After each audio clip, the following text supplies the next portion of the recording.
is Sam Black, and I just went 4-1 with this Bant Eldrazi deck in a competitive Modern League. Found a lot of matchups where Matter Reshaper was smaller than my opponent's creatures, and the one loss was against Blood Moon. Certainly something that one could address in the sideboard by the application of cards like Natural State. There's already forests and the ability to find them. I would guess that the first Natural State would be better than the Eldrazi Mimic, and maybe the second World Breaker, or the Fracturing Gust, or both.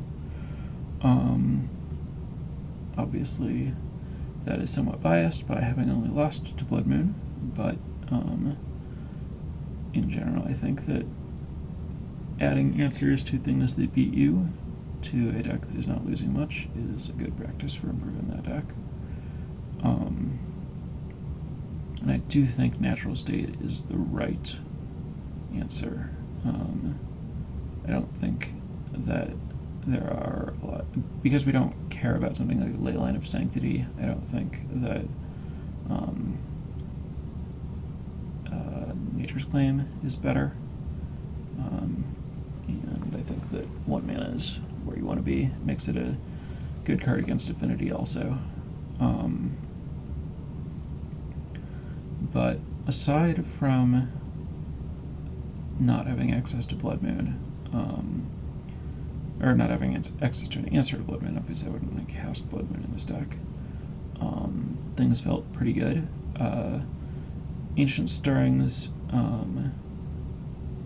while this is slower than the deck with Ivugan, Ancient Stirrings really adds a lot to the deck in terms of your ability to smooth out draws. Having some card selection is just incredibly powerful in Magic. Like, a little bit goes a long way, where you can just keep so many more hands because this is either a land or a threat.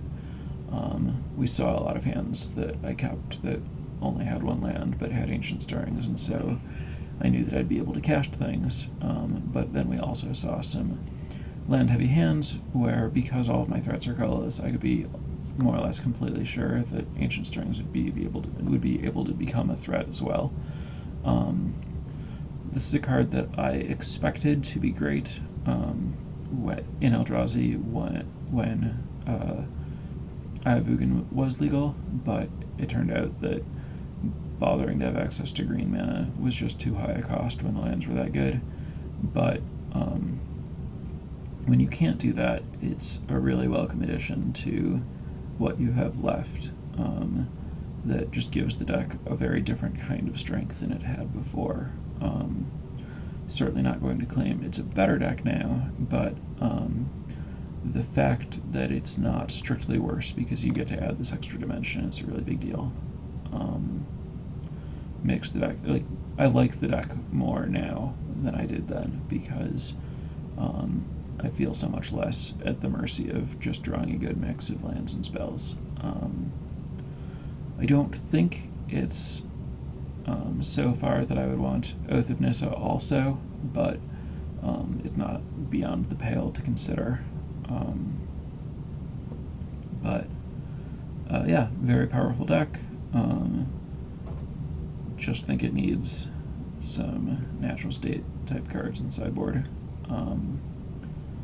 But yeah, totally reasonable choice if your style is to, play a stompy kind of game where you just play big creatures and attack with them. This is definitely among the best options in Modern for doing that.